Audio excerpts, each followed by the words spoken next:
Bonjour à tous, j'espère que vous allez excellemment bien. Aujourd'hui on se retrouve pour parler cyclisme, pour faire le débrief de la troisième étape du Tour des Alpes 2024. On va revenir un petit peu sur tout ce qui s'est passé dans une journée qui a été compliquée. Il n'y avait pas que de la pluie sur la Flèche Wallonne, également sur le Tour des Alpes, les conditions climatiques ont été extrêmement compliqué. On va revenir sur tout ça.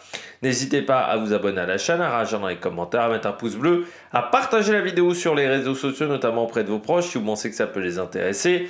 Dans les commentaires, n'hésitez pas à me dire qui vous a plu, qui vous a déçu.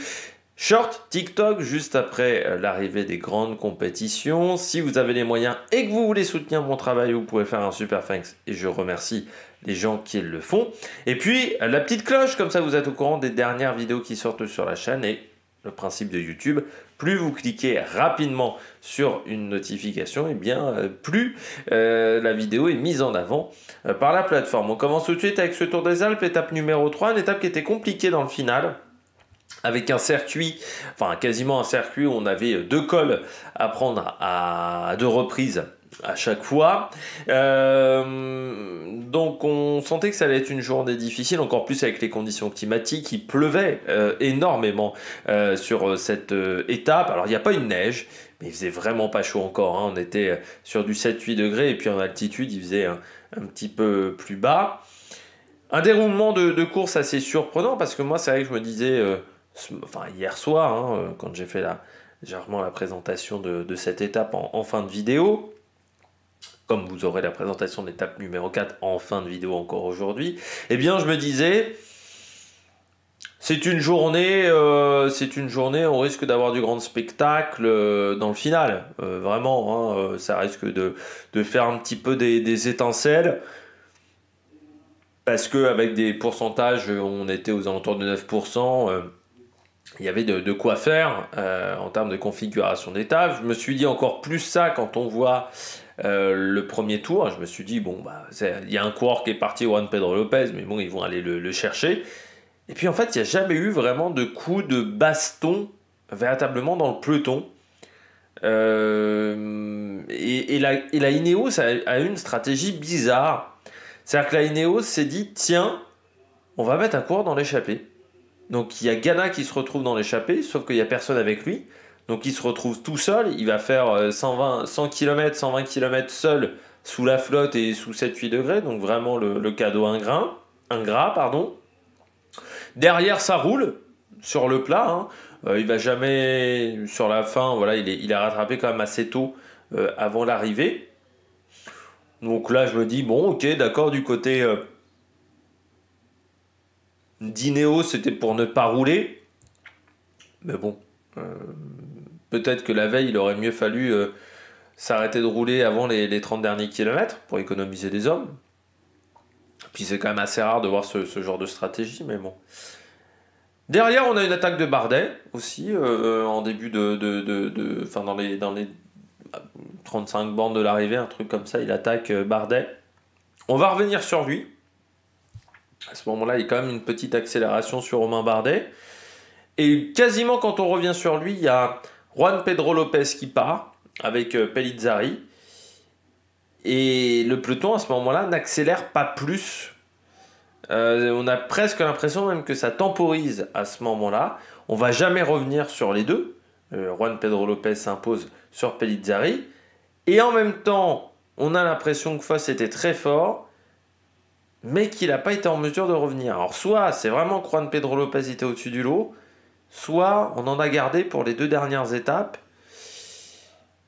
Je sais pas, mais c'est vraiment... j'ai une impression bizarre en fait sur cette étape. C'est-à-dire j'ai pas l'impression que Tobias Foss ait tout donné pour garder son maillot.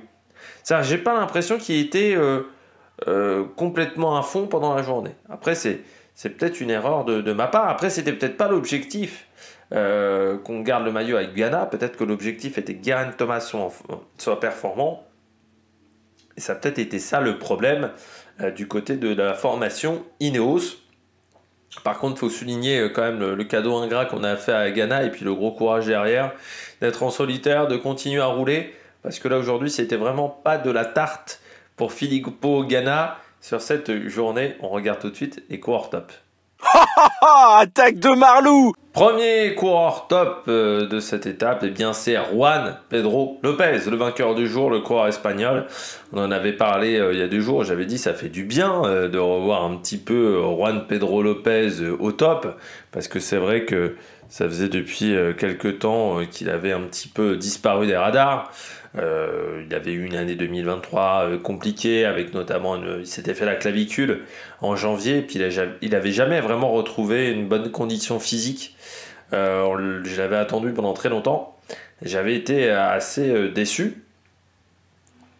Début de saison 2024 qui n'était pas non plus formidable du côté de Juan Pedro Lopez, donc je me disais, bon, commence à faire un petit temps qu'on ne l'a pas vu au top, est-ce que ça va revenir? Et là aujourd'hui, il fait quand même un sacré numéro parce qu'il part avec Pellizzari assez loin de l'arrivée. Et puis il va finir seul aussi. Hein. Il fait 6 km 800 quand même tout seul. Et en 6 km 800, il colle quand même 20 secondes. Hein. Donc ça, c'est assez intéressant de la part de Juan Pedro Lopez. Sur une journée en plus qui a été quand même éprouvante. Donc voilà, belle course de la part de Juan Pedro Lopez, le coureur espagnol. Et puis j'espère que ça va le relancer. Voilà, parce qu'il était vraiment dans une situation qui n'était pas évidente là, depuis un peu plus d'un an. C'était compliqué en termes de résultats. Moi, vous savez que c'est un coureur que j'apprécie, que j'avais vraiment apprécié sur le Giro en 2022. Quand il avait porté le maillot rose, j'avais dit surtout, moi, ce qui m'avait intéressé avec Juan Pedro Lopez, c'est qu'il avait eu le maillot pendant une bonne dizaine de jours. Je ne sais plus le chiffre exact. Et il avait quand même réussi à tenir sur les derniers jours de course, alors qu'il n'avait plus grand-chose dans les guibolles, pour aller conserver un bon top 10. Donc là, ça m'avait vraiment intéressé, parce que je ne me souvenais pas de sa 11e place, 13e place sur le Giro, sur la Vuelta l'année d'avant. Je n'avais pas souvenir de ce résultat sur la Vuelta d'avant. Et c'est vrai que je me disais, bon résultat, mais je m'étais un petit peu intéressé aux premières années de ce coureur, repéré par Alberto Contador. C'était un des premiers coureurs repérés par Contador dans son équipe, qui est devenu ensuite Polti Cometa, actuellement. Et c'est un coureur qui ensuite avait rejoint la Trek en 2019. Donc à l'époque, il avait seulement 22 ans. Quand il rejoint la Trek, il venait même d'avoir 22 ans. Et c'est vrai que son Giro 2022 est très intéressant. Derrière, en plus, après le Giro 2022, ça commence déjà la traversée du désert, parce qu'avant il avait fait 11e du Tour du Pays Basque, ce qui était déjà bien. Et après ce Tour d'Italie, 2 abandons à San Sebastian et Getxo. Bon, Burgos, Tour d'Espagne, un petit peu dans l'indifférence. Et puis 2023, il est obligé de reprendre très tard sa saison au Tour de Catalogne. Et il n'a jamais vraiment eu la bonne condition physique. Bon, on l'a vu dans 2 échappées sur le Tour de France, 2 échappées également sur le Tour d'Espagne. Et puis la fin de saison avait été un petit peu cataclysmique, avec énormément d'abandons pour ce coureur-là, qui avait fait quand même 17e de la Vuelta. Mais bon, sans avoir jamais vraiment été dans le coup en montagne. Et c'est vrai que là en 2024 on attendait mieux. Pour l'instant c'est un bon début de Tour des Alpes. Alors après il faudra se méfier, un bon résultat au Tour des Alpes ne veut pas dire victoire sur le Giro. Je pense notamment à Hugh Carty l'année dernière, qui fait 2e du Tour des Alpes et qui est complètement largué sur le Tour d'Italie. Mais bon, ça serait bien pour cette formation Lidl Trek qui viendra avec Jonathan Milan, d'avoir peut-être quelqu'un quand même pour pouvoir... il y aura Ciccone, mais Ciccone il revient quand même d'une grosse période de blessure. Donc ça sera du bien de revoir Juan Pedro Lopez. Ça peut être une belle assurance. Pourquoi pas d'aller chercher quand même un top 15 sur cette course-là. Donc ça peut être pas mal quand même pour la Lidl Trek. Et on sait qu'en plus ce Giro c'est important pour la Lidl Trek, parce que c'est une équipe qui a toujours été basée en Italie, qui a toujours eu une importance pour cette formation. Il y avait un co-sponsor italien pendant très longtemps. On sait que c'est presque le grand tour le plus important. Ça fait partie vraiment des équipes qui mettent le Tour d'Italie et le Tour de France au même niveau. On continue avec le petit Pellizzari du côté de la Bardiani, Giulio Pellizzari, Lui, on l'avait déjà vu l'année dernière, hein. Je me souvenais de lui sur le Tour des Alpes. Il avait pris une belle échappée. Et je crois me rappeler que je l'avais mis en top ce jour-là. Parce qu'après Dazzo, je crois me souvenir, j'avais dû le mettre en top. Si vous pouvez retrouver la vidéo, peut-être que vous allez confirmer ça. Coureur qui, l'année dernière, c'est une belle saison. C'est un coureur qui, l'année dernière, il a 19 ans. Hein. Donc, il fait 4e de la Flèche Ardennaise, très très bien. 2e de la Carpathian Corriere Race en Pologne. Donc 31e du Tour des Alpes, mais 7e du classement des jeunes, et 3e de cette étape-là. 2e du Grand Prix Palio del Ricciotto. Il avait remporté le Giro del Medio Brenta aussi. 12e du Cebu Cycling Tour, et l'année dernière, il avait du monde sur cette épreuve. 2e du Tour de l'Avenir, derrière Del Toro, mais devant Piganzoli et surtout devant Riccitello et le Cerf. Donc, quand on voit ce que fait le Cerf, quand on voit ce que fait Del Toro, et même un Yann Christian de cette génération-là, et il y avait Joseph Blackmore aussi, qu'on a vu, qui a remporté Liège-Bastogne-Liège chez les Espoirs. Donc voilà, on est sur une génération où il y a eu des bons petits résultats. Donc ça, c'était bien. Et puis là, ça enchaîne du côté de cette équipe. Donc non, très très solide pour le moment ce coureur. Donc on va voir ce que ça va. Il y avait Mathis Rondel aussi qui a fini 4e de la semaine internationale Coppi Bartali. Donc non, il y a vraiment des bons résultats pour le moment. On va voir ce que ça va donner pour la suite. Mais le petit Pellizzari, c'est pas mal. Surtout que l'année dernière, il avait remporté la dernière étape à Sainte-Foin de Tarentaise. C'était une étape qui était courte mais difficile, où il avait battu, il avait fini avec Del Toro, et il avait battu le Cerf, Archerian, Cresten, Mathis Rondel, qui avait fini bien plus loin. Donc on voit que c'est un coureur qui est capable de faire des bons résultats. Et puis il avait fini 6e du Tour de Turquie. Donc là aussi, c'était un grand résultat. Je pense qu'il va changer d'équipe à la fin de saison parce que c'est un coureur qui est très talentueux. Cette année, il a fait 11e du Tour d'Antalya, 7e de l'Estrian Spring Trophy, 15e de la Semaine internationale Coppi Bartali. Et donc là, sur ce Tour des Alpes, pour le moment, il doit être 2e au général de tête. Non, il est 8e, un petit peu plus loin. Et il est 3e du côté du classement des jeunes, à 9 secondes d'Antonio Tiberi et de Paré-Peintre. Mais c'est vraiment un coureur sur lequel il va falloir compter dans les semaines à venir. Et c'est un coureur qui va être dangereux. Très très dangereux dans les années à venir. Je pense que ça m'étonnerait que l'année prochaine il ne soit pas dans une World Tour. Hein. Pellizzari, que Lidl Trek ne s'y intéresse pas, que une belle équipe comme Bahreïn aussi ne s'y intéresse pas, parce qu'on est quand même sur un coureur qui est ultra prometteur. Il y a des équipes françaises qui pourraient être intéressées également par lui. Hein. Je ne sais pas, hein, mais bon, si j'étais une équipe française, j'irais le voir. Parce que là, c'est un coureur qui est très intéressant. Et ouais, non, il fait du bon boulot. Tout simplement. Donc, c'est pas habituel. Voilà, des coureurs de ce type-là qui arrivent à avoir un bon niveau. Moi, je considère que c'est pas si habituel que ça. C'est pas quelque chose de si facile. Donc là, vraiment plutôt content pour un coureur comme lui. Et puis on termine avec Romain Bardet. Je trouve que sa première attaque était tranchante à Romain Bardet. J'ai l'impression qu'on a roulé fort derrière Romain Bardet, qu'on n'a pas roulé aussi fort derrière Juan Pedro Lopez.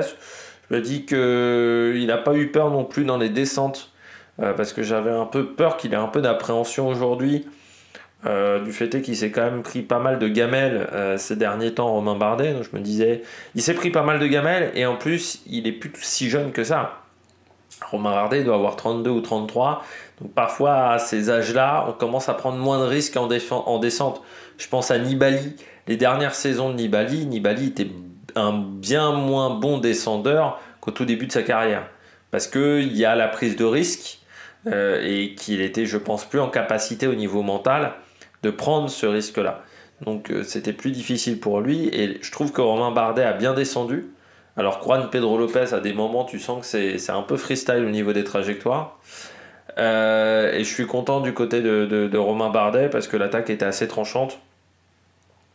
Et puis le problème aujourd'hui, Romain Bardet, c'est que l'équipe avec lui était un petit peu juste.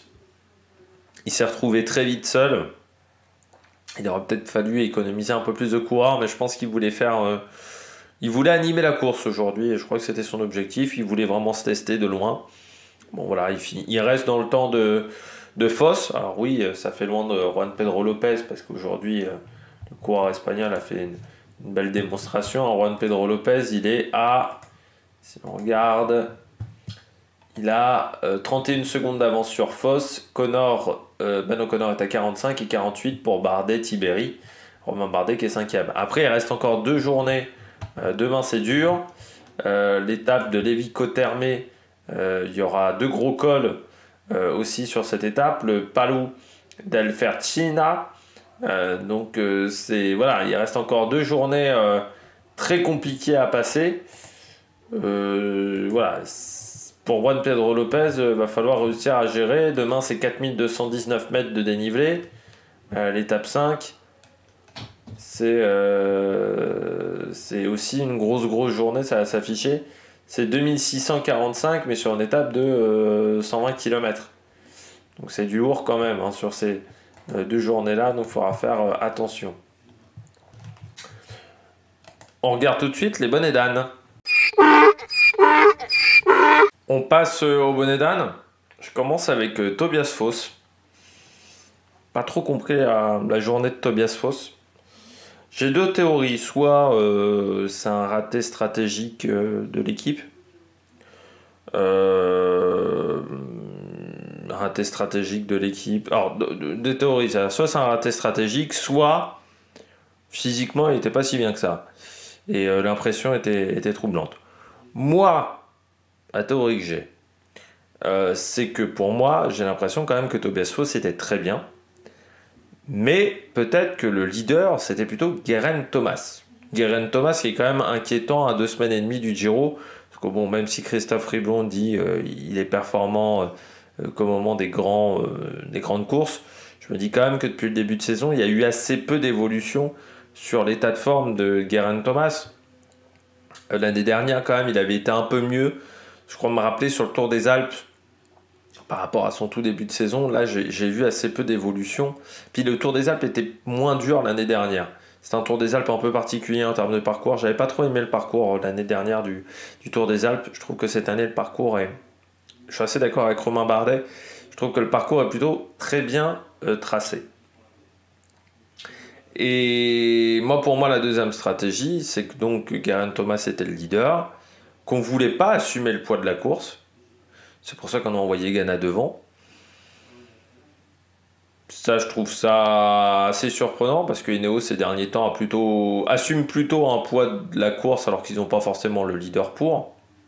Parce que souvent, on les voit à l'avant en train de rouler alors qu'ils n'ont pas forcément le leader. Donc, je suis assez surpris de leur stratégie. Et puis surtout, dans le final, on a Foss en tête de groupe qui fait quasiment les 4 montées devant, Tobias Foss, et Geraint Thomas, qui je pense devait avoir le statut de leader et qui se retrouve lâché. Et on n'a jamais réussi aussi à reprendre Juan Pedro Lopez, parce que j'ai l'impression qu'on était dans une sorte de faux rythme, surtout dans l'avant-dernière montée, où j'ai l'impression qu'on n'a jamais vraiment réussi à dynamiter la course. Donc ouais, un peu déçu de la performance d'Ineos aujourd'hui, parce que je trouve que déjà leur stratégie, le fait de mettre Ganna devant, je suis pas convaincu. Alors, peut-être qu'ils ont été refroidis par rapport à hier, où ils n'ont pas été aidés. Mais moi, je pense que hier, ils auraient dû arrêter de rouler bien avant les 30 derniers kilomètres. Ça leur a peut-être fait économiser des forces aussi, parce que hier, ils ont dû rouler au moins 150 km devant. Et au bout d'un moment, ça a été compliqué.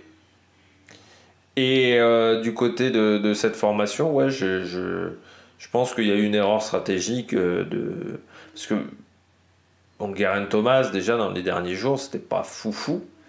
Donc je pense qu'on aurait dû miser sur Foss. Surtout quand il a le maillot de leader, il avait en plus une petite marche sur ses adversaires. Moi j'aurais fait plutôt ça. Après peut-être que du côté de Ineos, on ne croit pas en lui vendredi, par exemple sur les longs cols. Enfin vendredi et même demain, parce que demain c'est quand même une grosse journée de montagne. Peut-être qu'ils se sont dit il va pas tenir la cadence. Peut-être que l'attaque de Romain Bardet les a mis dans le rouge alors qu'il devait y avoir des équipiers qui roulent pour Tobias Foss. Je sais pas, hein, mais je pense qu'il y a eu un briefing le matin et que tout ne s'est pas passé correctement par rapport au briefing. Parce que si c'est vraiment appliquer le plan du briefing, bah dans ce cas-là, chez Ineos, il n'y a plus beaucoup de réflexion et on a un peu des plans foireux. Ce qui n'était pas le cas auparavant, et dans ce cas-là, je vais répéter ma phrase, mais depuis la mort de Nicolas Portal, c'est un peu compliqué dans cette structure. Mais bon, on verra demain, déjà du côté d'Ineos, on verra en fin de semaine, pour faire le bilan, pour voir où en est Geraint Thomas. Est-ce que demain, Geraint Thomas va être plus performant? Je suis quand même pas très rassuré aujourd'hui par ce qu'a fait Geraint Thomas. J'ai l'impression que c'était un peu juste au niveau physique. Et à 2 semaines et demie du Giro, c'est pas l'idéal. C'est pas l'idéal du tout. On poursuit du côté des bonnets d'âne avec une autre équipe. C'est Decathlon. C'est dommage quand même Decathlon. C'est dommage parce que on les a très peu vus à l'avant du peloton. On a bien vu à un moment que Decathlon ne voulait pas rouler derrière Geraint Thomas. Alors, 2 théories là aussi. Est-ce que c'était parce qu'on voulait dynamiter la course après et qu'on n'a jamais réussi à trouver la solution pour dynamiter la course après parce que Foss a mis un rythme trop important dans le dernier tour? Ou est-ce que c'est que Ben O'Connor était pas top aujourd'hui? Parce que je suis quand même assez surpris qu'à l'arrivée, dans le groupe des favoris, on a 3 Décathlon AG2R. Mais aucun n'a roulé. Alors, du côté de Paris Peintre, on peut se dire, bon, il y a le maillot de meilleur jeune. Voilà, hein, c'est sûr que Aurélien Paris Peintre, Valentin, pardon, Paris Peintre peut peut-être viser ça. Mais dans ce cas-là, on avait toujours Aurélien Paris Peintre. Je suis quand même assez surpris qu'il n'y en a aucun qui ait décidé de rouler, parce que Ben O'Connor se retrouve maintenant 3ème, mais loin en général. Et si Juan Pedro Lopez se plante pas, je pense que ça va être compliqué d'aller chercher la victoire sur cette course. Et on avait quand même 2 équipiers qui pouvaient rouler, quoi. On était à 3 dans ce groupe-là, on était bien représentés. Alors certes, avec des coureurs certains émoussés, mais là, au lieu d'être à 3 dans le dernier tour, on aurait peut-être pu rouler entre les 2 tours pour revenir sur les hommes de tête. Il y avait 4-5 km de plat. Derrière Geraint Thomas, on aurait pu mettre un homme à rouler. Bon, ils ont décidé de ne pas le faire. Est-ce que c'était Ben O'Connor qui n'était pas en top aujourd'hui sous la pluie et on a décidé de ne pas prendre de risques? Est-ce qu'on joue également le maillot blanc? Sauf qu'à vouloir tout jouer, parfois on se brûle un petit peu les ailes. Et puis surtout, encore une fois, on pouvait tout jouer et en même temps mettre un Valentin Paris Peintre à rouler. Un Aurélien, pardon, Paris Peintre, je vais y arriver à rouler. Et conserver Valentin pour le maillot blanc et Ben O'Connor pour le classement général. Surtout que pour le maillot blanc, ça risque de se jouer à des détails entre Paris Peintre et Tibéri sur les 2 derniers jours de course. Et puis, dernier flop de la journée de cette étape, c'est Chris Harper. Et oui, autant j'en avais parlé il y a 2 jours, Chris Harper, j'avais trouvé que c'était pas mal. Là, aujourd'hui, ça a été plus compliqué pour le coureur australien qui perd 1,59. Il était déjà en difficulté dès la 2e montée de cette journée, donc on sentait que les jambes n'étaient pas top. Il arrive à revenir, mais alors vraiment un petit peu en catastrophe. Et après, dans le dernier tour, ça s'est pas du tout bien passé pour Chris Harper qui a fini avec Zana.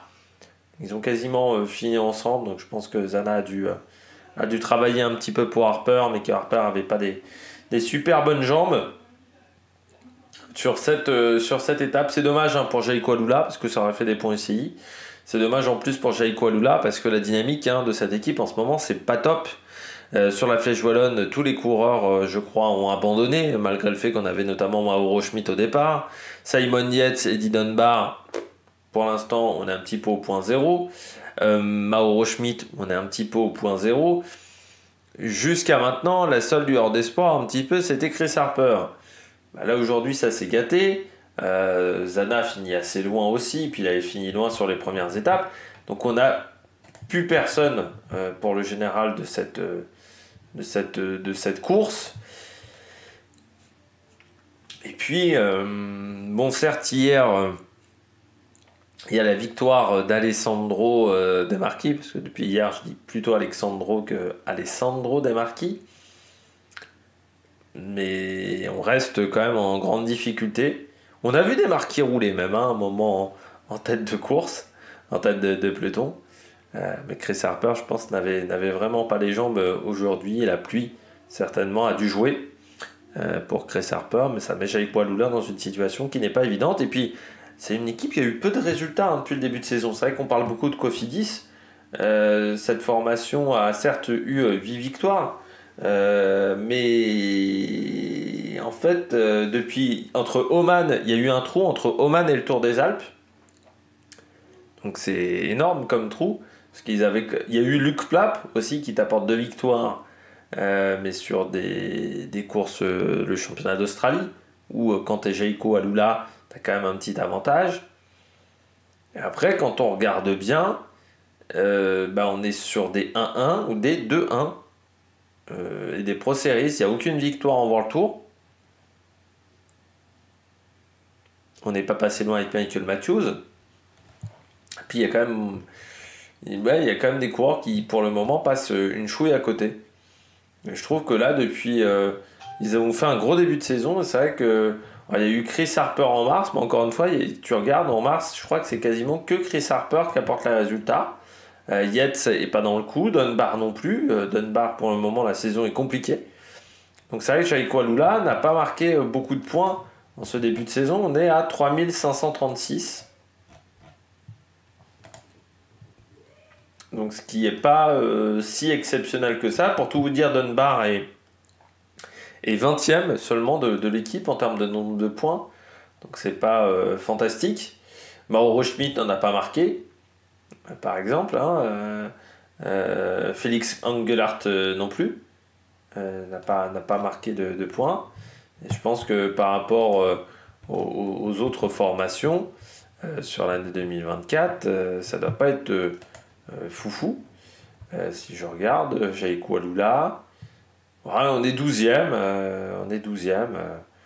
mais on est derrière Arkea par exemple. Ah oui, concurrent direct. Israël est à 400 points, 300 points même, Israël. Intermarché derrière, on ne peut pas dire qu'Intermarché Bahreïn par exemple fasse un bon début de saison. Bon, après, vous avez que des équipes mais qui ne font pas une saison tip-top, donc en termes de résultats, c'est moyen. Et c'est Cofidis qui, je crois, est dernière équipe World Tour avec Astana pour le moment en termes de points sur l'année 2024, ce qui confirme bien que du côté de Cofidis, pour le moment, c'est un petit peu compliqué, surtout qu'ils ont déjà 300 points de retard quasiment sur Movistar. Donc on ne peut pas dire que Movistar ait fait également un grand début de saison, parce que par exemple, on a très peu vu Enric Mas. Eh bien, on regarde tout de suite le programme de la journée de demain. Le parcours de cette étape numéro 4, on part de Leives pour aller à Borgo Valsugana, je vais y arriver.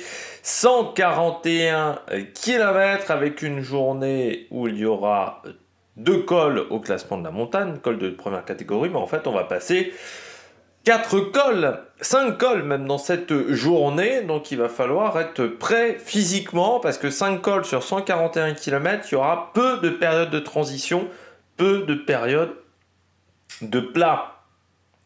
Et ça commence au bout de 5 km 500 avec le Passo di San Lugano, 15 km de 5,3% de moyenne. Donc pour une côte qui n'est pas au classement de la montagne, c'est quand même assez difficile.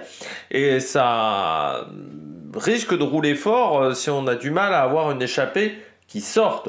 On aura le sprint intermédiaire au kilomètre 45 qui sera en fait quasiment le pied de cette montée du Passo del Redebus, 4 km 5 à 8,9 de moyenne. Mais en fait, si on combine avec la montée de Zueresi, on pourrait presque croire que c'est un peu un enchaînement de cols. Donc le Passo del Redebus qui sera quasiment le sommet de cette journée à 1455 mètres. On redescend vers Zivignano pour le premier col répertorié au classement de la montagne, le Passo del Compet, 10 km 200 à 8,1% de moyenne. Donc il y aura encore des beaux pourcentages dans cette journée. Et surtout, on enchaîne le Passo del Compet avec le Passo del Vetriolo, 9 km 3 à 8,7 de moyenne. Juste après, on regarde tout de suite le Passo del Compet. Montée qui est dure, pas si régulière que ça. On a l'impression comme ça que c'est assez régulier, mais en fait c'est pas si régulier que ça, parce que si vous regardez plus en détail au niveau des chiffres, en fait on est souvent au-dessus des 8%, hein. Il n'y a que cette zone-là d'1 kilomètre où on sera à 5,2, mais sinon vous regardez, on est toujours entre, allez, on va dire au-dessus de 7,5. C'est très rare les zones où on va être en dessous de 7,5%. C'est compris entre 7,5 et 9 au niveau des pourcentages de cette montée, donc c'est quand même assez dur. Et puis surtout, ça dure 10 km et puis ça s'enchaîne avec le Passo del Vetriolo. Là, vous allez voir, les 5 premiers kilomètres sont extrêmement compliqués, notamment un passage à 12,3% au pied. C'est-à-dire que le pied est quasiment le kilomètre le plus dur. Puis après, 11,3%, notamment entre le kilomètre 3 et le kilomètre 4. Donc voilà, les 5 premiers kilomètres sont très compliqués. Le 6e, faut pas se faire avoir, on est quand même à 8,9% de moyenne, mais ça commence à décroître. Et puis ensuite 7, 5, 2, 2, 7. Donc sur les 3 derniers kilomètres, c'est beaucoup plus plat, beaucoup plus simple. Mais les 6 premiers kilomètres, il va falloir se les faire sur cette montée. Et puis surtout, on redescend parce que la journée ne sera pas encore finie. On sera à 36 km de l'arrivée. On passera à Levico Terme, le sprint intermédiaire à Novaledo. Et puis une dernière montée qui n'est pas répertoriée au classement de la montagne, le Colle San Marco, 5 km 3 à 7,1 de moyenne. Et l'arrivée se fera quasiment au pied de la descente. Il n'y aura qu'un km 5 de plat et encore de plat. Si vous regardez un petit peu en détail, c'est du faux plat descendant, hein. C'est-à-dire que certes, il y a la grosse descente, mais à 1 km 5, vous voyez qu'entre le point 1 km 5 et le point à l'arrivée, on est légèrement en pente. Alors c'est très léger, hein, mais on sera encore en faux plat descendant, donc on va arriver très très vite dans le final de cette étape. Eh bien, j'espère que vous avez aimé cette vidéo. Si vous avez aimé cette vidéo, n'hésitez pas à vous abonner à la chaîne, à réagir dans les commentaires, à mettre un pouce bleu. Et puis nous, on se retrouve pour de nouvelles aventures sur la Mec Production. Ciao, ciao!